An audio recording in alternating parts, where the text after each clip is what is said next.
حضرت امام ابو یوسف رحمۃ اللہ علیہ کے والد ابراہیم ان کے بچپن ہی میں انتقال کر گئے تھے۔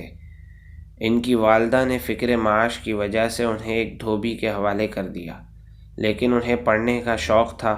یہ جا کر امام ابو حنیفہ رحمۃ اللہ علیہ کے درس میں بیٹھنے لگے۔ والدہ کو علم ہوا تو انہوں نے منع کیا، اور اس بنا پر وہ کئی روز امام ابو حنیفہ کے درس میں نہ جا سکے۔ ذہین اور شوقین طالب علم کی طرف استاذ کی توجہ طبیعی بات ہے۔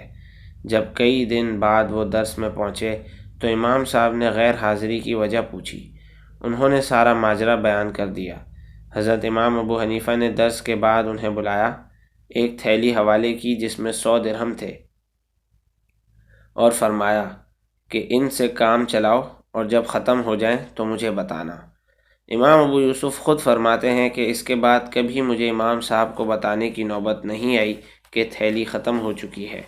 ہمیشہ جب پیسے ختم ہو جاتے، امام صاحب خود ہی مزید پیسے عطا فرما دیتے، جیسے انہیں ختم ہونے کا الہام ہو جاتا ہو۔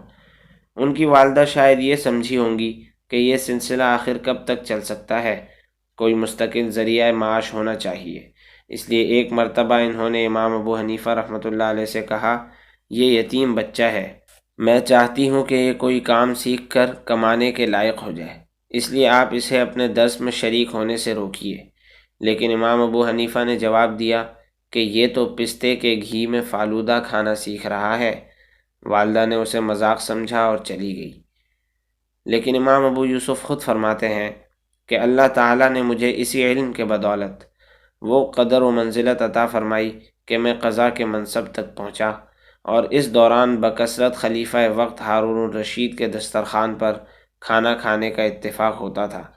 ایک روز میں ہارون الرشید کے پاس بیٹھا تھا کہ اس نے ایک پیالہ مجھے پیش کیا اور بتایا کہ یہ بڑی خاص چیز ہے جو ہمارے لیے بھی کبھی کبھی بنتی ہے۔ میں نے پوچھا، امیر المومنین یہ کیا ہے؟ کہنے لگے، یہ پستے کے روغن میں بنا ہوا فالودہ ہے۔ یہ سن کر مجھے حیرت کی وجہ سے ہنسی آ گئی۔ ہارون الرشید نے ہنسنے کی وجہ پوچھی تو میں نے اسے سارا قصہ سنایا۔ وہ بھی حیرت زدہ رہ گیا اور کہنے لگا کہ اللہ تعالیٰ امام ابو حنیفہ پر رحم فرمائے۔ وہ اپنی عقل کی آنکھ سے وہ کچھ دیکھتے تھے جو چشم سر سے نظر نہیں آ سکتا۔